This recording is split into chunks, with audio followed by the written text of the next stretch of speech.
Good morning all of you. आज अपन chapter 3 start कर रहे हैं। लास्ट अपन ने जीएसटी पढ़ा था और उसके बारे में हमने चर्चा भी की थी।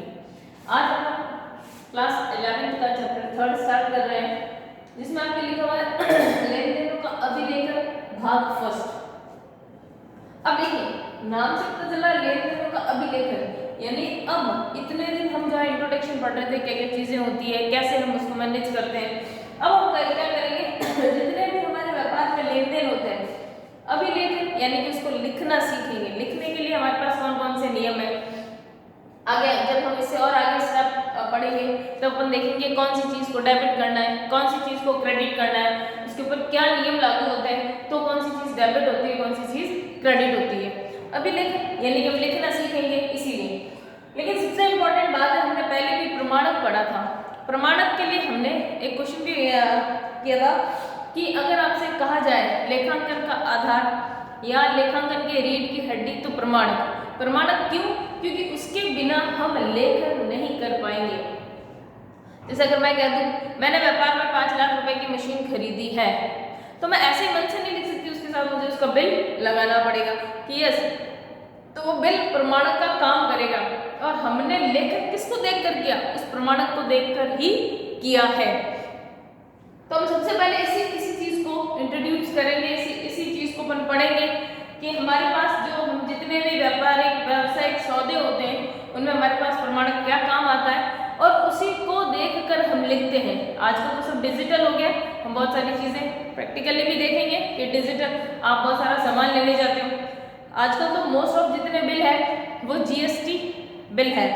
अगर आपने कभी बिल को ध्यान से देखा हो तो उसमें जीएसटी और जो जीएसटी दो रूप से लगी होती है, सीजीएसटी और एसजीएसटी। तो ये बिल, ये जो है ये नई तकनीक है, कंप्यूटरीकृत हम कह सकते हैं, वो जमाना है। इसलिए आजकल मोस्ट ऑफ थोड़ी सी भी अगर आपको ढंग की दुकान दिखती है तो वहां पर आपको बिल कंप्यूटर से मिलता है। चलिए आगे हम पढ़ते हैं। क्या है? सबसे पहले व्यावसायिक सौदे व स्रोत का प्रलेखन क्या है? देखो, स्रोत प्रलेख क्या होता है? कह रहे हैं किसी भी व्यवहार का लिखित रूप जो होता है वो हमारे पास क्या कहलाता है? स्रोत प्रलेख। स्रोत प्रलेख का यानी कि वो हमारे पास वो डॉक्यूमेंट जिसको देखकर हम लेखा करेंगे, और वो सारे डॉक्यूमेंट क्या होते हैं? प्रमाणक। वाउचर जिसको आप कह सकते हो, ठीक है, इनडायरेक्टली क्या कह सकते हो? वाउचर कह सकते हो आप इसको, जिसमें आपके देखिए हम उदाहरण में पढ़ेंगे रोकड़ पर्ची जिसको हम कैश मेमो कहते हैं, आपके इनवॉइस जिसमें हम उधार माल बेच खरीदते हैं, कोई फीस जमा कराते हैं तो हमारे पास रसीद होती है, हमारे पास पे स्लिप हो सकती है, हमारे पास बैंक में जमा कराने वाली पर्ची हो सकती है। ये सारे क्या है? ये सारे हमारे स्रोत प्रलेख है, यानी कि लिखने के लिए काम आने के लिए स्रोत है। इन्हीं स्रोतों को हम देख कर के लेखा करेंगे। तो ये क्या है? देखिए उदाहरण के लिए कहते हैं भुगतान करने पर, भुगतान करने पर, भुगतान प्राप्त होने पर, वस्तु का क्रय करने पर, विक्रय करने पर, सभी प्रकार के व्यवहारों का क्या होना चाहिए? प्रमाण होना चाहिए। और वो प्रमाण ही हमारे लिए क्या कहलाते हैं? स्रोत प्रलेख। जैसे मान लीजिए अगर आपने किसी को सामान बेचा, ठीक है, तो आपने उसको बिल दिया होगा, आपके लिए स्रोत प्रलेख है कि यस, अब मैं अकाउंटिंग करूंगी तो उस बिल को देख कर करूंगी।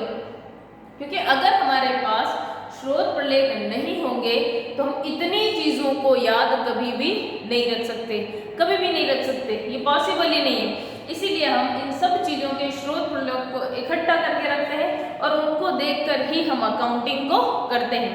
इसलिए ये कह रहा है व्यावसायिक सौदे के स्रोत प्रलेख। अब क्या क्या हो सकते हैं? हमारे पास बहुत सारी चीजें हो सकती है, जैसे मैंने कहा आपके पास कैश मेमो, इनवॉइस हो सकता है जिसको हम बीजक कहते हैं, ठीक है, रिसिप्ट हो सकती है, जो है चेक जमा कराने की पर्ची हो सकती है, जो बैंक में आप पैसा जमा कराते हो जमा पर्ची हो सकती है, पे स्लिप हो सकती है। इतनी सारी चीजें हो सकती है जिसको आप देखकर अपने व्यापार में अकाउंटिंग करोगे। अब देखो, वैसे हम ये चीजें पढ़ चुके, और क्या पढ़ेंगे इसमें कि प्रत्येक किसी भी प्रकार का लेन देन हो तो वहां पर दो पक्ष इफेक्ट होते हैं, एक लेने वाला एक देने वाला। किसी भी प्रकार से हम कितने भी लेन देन कर लें, सभी में दो प्रकार के पक्ष इफेक्ट होते हैं, एक लेने वाला एक देने वाला। जैसे अगर मैं कहूँ कि आपको आइसक्रीम खानी है, आप उन अंकल को 20 रुपये दोगे तो आपको वो आइसक्रीम दे देंगे। तो देखिए दो पक्ष इफेक्ट। अगर आप जंगल में छोड़ दें, आपके पास 20 रुपये है, ठीक है, और आपको आइसक्रीम खानी है, तो ये पॉसिबल हो सकता है क्या? नहीं, जब तक आइसक्रीम वाला ना हो। तो दो पक्ष हमेशा, हर सौदे में दो पक्ष इफेक्ट होंगे और इन दोनों पक्षों में से ही एक व्यक्ति नाम होगा और एक व्यक्ति जमा, यानी कि एक व्यक्ति डेबिट होगा और एक व्यक्ति क्रेडिट होगा। अब हम इसके आगे जैसे जैसे प्रोसेस आगे बढ़ाएंगे हम डेबिट और क्रेडिट करना भी सीखेंगे, ठीक है। अब देखिए कह रहा है प्रत्येक व्यवहार के दो पक्षों के लिए प्रभावित होता है, एक नाम पक्ष और एक जमा पक्ष। हम अब जितने भी ट्रांजेक्शन पढ़ेंगे उससे हम इफेक्ट पता करेंगे कि इस सौदे से हमारे पास क्या फर्क पड़ा। जैसे मान लीजिए अगर आपने एक कंप्यूटर खरीदा, ठीक है, तो आपने क्या खरीदा? कंप्यूटर, ठीक है।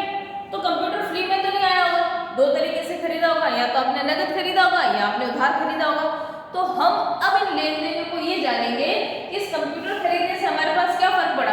हमारे पास ये फर्क पड़ा कि हमारे पास तो कंप्यूटर आया और हमारे पास से अगर नगद गए, अगर हमने कैश खरीदा होता तो हमारे पास से नगद गया होता, और अगर कैश नहीं खरीदा, किसी बंदे से खरीदा, तो हम उसका नाम लिखते और वो नाम से हमारे क्या बढ़ जाते? लेनदार।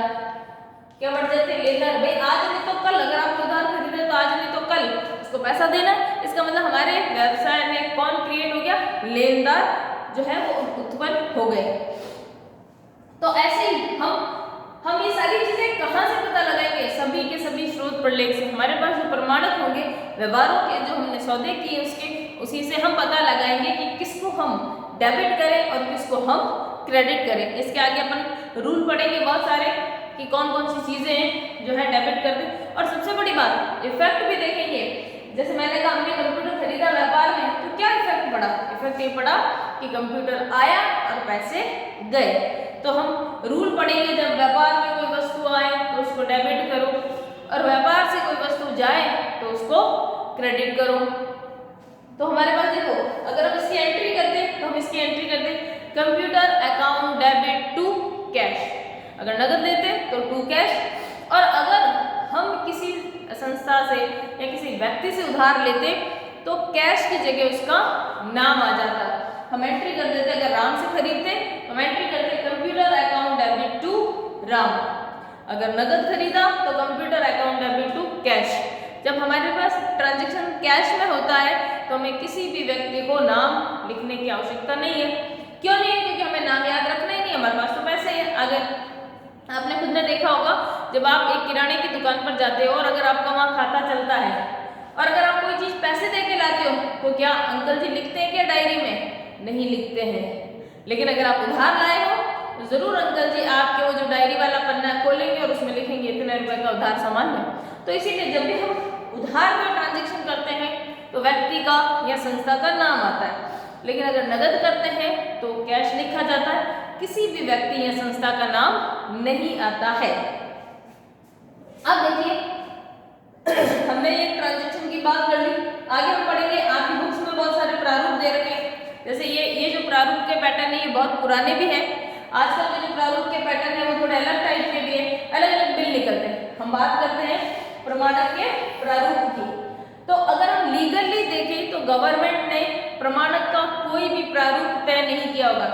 अगर आप 10 दुकान से यानी 10 तरह की दुकानों से सामान खरीद के लाते हो और उन 10 दुकान के बिल रखना पास में, आपको पता चलेगा प्रत्येक दुकान के बिल का फॉर्मेट अलग अलग है। ठीक है, प्रत्येक दुकान के बिल का फॉर्मेट कैसा है? अलग अलग है। कोई डिजिटल दे रहा है, कोई नॉर्मली हाथ से लिख के दे रहा है, कोई फॉर्मेट में पर्टिकुलर वर्ड यूज कर रहा है, कोई फॉर्मेट में डिस्क्रिप्शन वर्ड यूज कर रहा है, कोई क्वांटिटी लिख रहा है, कोई विवरण लिख रहा है। यानी कि हर एक का बिल आपको अलग तरीके से अलग फॉर्मेट में मिल जाएगा। तो इसलिए हम एक फिक्स फॉर्मेट को याद नहीं कर सकते, ना उसको ये कह सकते यस बिल इस फॉर्मेट में होना चाहिए, ऐसा कहीं नहीं। आप खुद अपने स्कूल की रसीद देख लें और अन्य स्कूल की रसीद देख लें, उसमें भी फर्क होगा। आपके स्कूल की रसीद जो छप रही है, आपको जो फीस जमा कराने के बदले मिलती है, उसकी रसीद देखें। आपके भाई बहन या अदर कोई अड़ोसी पड़ोसी है, उन्होंने अगर फीस जमा कराई स्कूल में, उसकी रसीद देखें। सबकी अलग अलग है, क्योंकि हमारे पास लीगली या गवर्नमेंट डिपार्टमेंट ने या इनकम टैक्स डिपार्टमेंट ने, किसी भी डिपार्टमेंट ने प्रमाणक का प्रारूप तय नहीं किया। आपको जैसी सुविधा है वैसे रख सकते हैं। एक और बात, हमारे पास मोस्ट ऑफ प्रमाणक के जितने भी प्रारूप होते हैं उनके बिलों के कलर हमेशा लाइट कलर रहेंगे। मोस्ट ऑफ तो व्हाइट होता ही है, लाइट कलर मतलब light pink, light green, light yellow और व्हाइट। आपने मोस्ट ऑफ 4 देखा होगा। क्यों होता है लाइट? ताकि इसमें छपे हुए अमाउंट आपको क्लियर साफ दिखाई दे सके, इसलिए। ये भी आपसे नॉर्मली पूछा जा सकता है कि उनके कलर ऐसे ही क्यों होते हैं, ताकि इन कलर में लिखे गए अक्षर आपको बिल्कुल क्लियर दिखते हैं, इसलिए। मोस्ट ऑफ आप देखोगे व्हाइट, जैसे अगर आप कभी बिग बाजार गए हो तो आपको ऐसे लंबा सा टिक टिक टिक ऐसी पर्ची निकल के दिखती है, ठीक है। अगर आप अन्य किसी से खरीदते हो तो आपको बिल मिलता है, तो इसलिए हम कह नहीं सकते कि उसका प्रारूप फिक्स है, लेकिन हाँ कुछ चीजें फिक्स है, कुछ चीजें उसमें फिक्स है। जैसे प्रमाणक का प्रारूप अगर हम बताएं, सबसे पहले फर्म का नाम। अगर आप कभी नेशनल हैंडरूम गए हो तो उसके बिल को जरा गौर से देखना, ऊपर लिखा होता है नेशनल हैंडरूम, ठीक है। डेट लिखी होती है, दिनांक लिखी होती है उसमें। प्रमाणक या वाउचर का हम कह सकते हैं नंबर लिख सकता है, नाम लिख सकता है किसी चीज का, किसी संस्था का, क्रम संख्या 1 2 3 लिखा होता है। अगर कोडिंग सिस्टम चल रहा है उनकी शॉप पे तो कोडिंग चलती है।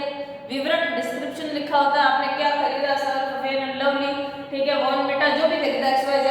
अमाउंट लिखा होता है, फिर यहाँ इंटू करके भी लिखा होता है। जैसे मान लीजिए एक चीज 50 रुपए की है, क्वांटिटी में लिखा होता है आपके कि आपने 2 खरीदी 3 खरीदी, तो राशि में आपके लिखा होता है, रेट में लिखा होता है 50 रुपए, क्वांटिटी में लिखा होता है 2, तो 50 × 2 बराबर 100 रुपए, वो टोटल अमाउंट में लिखा होता है। इसीलिए हम ये नहीं कह सकते कि कहीं फॉर्मेट फिक्स है, लेकिन हाँ आपको जानकारी यही मिलेगी। उसमें फर्म का नाम लिखा होगा, डेट लिखी होगी, क्वांटिटी लिखी होगी, जो क्रम सीरियल नंबर लिखा होगा, ठीक है, रेट, फिर क्वांटिटी और टोटल अमाउंट, ये सारी चीजें आपके। प्लस आज के जो हम बिल देखेंगे उसमें जीएसटी भी लगा हुआ होगा। अगर जीएसटी लगा है तो ऊपर लिखा हुआ जीएसटी इनवॉइस, ठीक है। मैं आपको 2 बिल भी बता सकती हूँ, ये देखो प्रैक्टिकली अगर हम देखें ये देखिए, ठीक है, लिखा है ऊपर जीएसटी इनवॉइस, ठीक है, कैश का है, इनवॉइस नंबर लिखे हुए हैं, देखो यहाँ पर डेट और विथ टाइम भी लिखा हुआ है। ये देखो आइटम डिस्क्रिप्शन, मैंने कहा हम इसको अकाउंट्स में पर्टिकुलर लिखेंगे। आइटम डिस्क्रिप्शन दे रखा है, देखो आपकी संस्था का या जिस व्यक्ति से हमने ट्रांजेक्शन किया उसका नाम लिख रखा है। अगर कोई कोडिंग चलती है तो वो लिख रखी है, क्वांटिटी लिख रखी है, रेट लिख रखी है, प्लस देखो CGST और SGST दोनों लिख रखे हैं और फिर टोटल अमाउंट दे रखा है। ये देखो यहाँ पर भी लिख रखा है आपके SGST और CGST, आप इसको आराम से देख सकते हैं। आपको इस तरह के बिल भी मिलेंगे। आप हैंडलूम का जो बिल लाते हैं उसमें भी ये देखो, इसमें भी आपको, ये भी आपका एक बिल है। तो देखिए बिल का कोई फॉर्मेट फिक्स नहीं है, इसलिए हम ये नहीं कह सकते कि हमारे पास प्रमाणक का कोई प्रारूप फिक्स है। ये देखो जैसे गैलोथ वॉच एंड कंपनी लिखा हुआ है, ऊपर लिखा हुआ है टैक्स इनवॉइस, ठीक है, कैश और क्रेडिट दोनों में ये व्यक्ति काम ले रहा है। देखो एक कोडिंग नंबर दे रखा है, फोन नंबर दे रखा है, ये देखो श्री यानी कि नाम जिसका भी है, ये देखो इन्होंने पर्टिकुलर लिख रखा है, सीरियल नंबर लिख रखे हैं, ये देखो क्वांटिटी लिख रखी है, रेट और अमाउंट, ठीक है, सारी चीजें। प्लस एक चीज और क्या होती है, जो ऑथराइज व्यक्ति होता है उसका साइन भी होता है, उसका क्या होता है, साइन भी होता है। इस तरह से आप बहुत सारे बिल देख सकते हो और हर एक बिल में अंतर होता है, ये भी आप खुद उसको जान पाओगे। और एक चीज क्या होती है, एक और चीज होती है कि यहाँ पर ऑथराइज व्यक्ति के क्या होते हैं, साइन होते हैं हमेशा ही। अगर आप स्कूल की फीस भी जमा कराते हो तो आपने देखा होगा फीस की रसीद देते वक्त वहां नीचे जो भी आपके बाबूजी है उस रसीद पर साइन करते हैं, ठीक है। आज हमने ये सारी चीजें पढ़ी। नेक्स्ट जो अपन पढ़ेंगे, नेक्स्ट हमारे पास जो आएगा वो हम ट्रांजेक्शन के लेन देन को सीखेंगे कि क्या चीज डेबिट करेंगे और क्या चीज को हम क्रेडिट करेंगे। ये जो मैंने आपको शॉर्ट में समझाया है, आप अपने बुक में इसको रीड करना, पूरा आपको समझ में आ जाएगा। क्योंकि आज के जितने भी बिलिंग फॉर्मेट है वो कंप्यूटराइज है, सब कुछ कंप्यूटराइज मिलता है आपको। मोस्ट ऑफ जो ढंग की दुकानें वहाँ सब पर कंप्यूटराइज बिल ही मिलता है, आपको अवेलेबल होता है। और आज के टाइम में आप किसी भी प्रकार का बिल कंप्यूटराइज बिल लोगे तो आपको जीएसटी पे करना ही पड़ता है। और जीएसटी में भी मैंने जो जीएसटी पढ़ाया था, मैंने आपको कहा था आप प्रत्येक बिल देखना। आजकल हम जो ग्राहक जो देता है वो दो तरह का जीएसटी देता है, सीजीएसटी और एसजीएसटी, यानी central goods and service tax और state goods and service tax. आप बिलों को देखना, बिलों को समझना और देखना कि यस हम जो पढ़ रहे हैं वो वाकई में हमारे आसपास ही घटित होता है और हम उसी को पढ़ते हैं, उन्हीं चीज़ों को हम पढ़ते हैं और प्रॉपर वे में लिखते हैं। बस यही हमारे पास अकाउंट्स होती है। ठीक है, thank you all of you.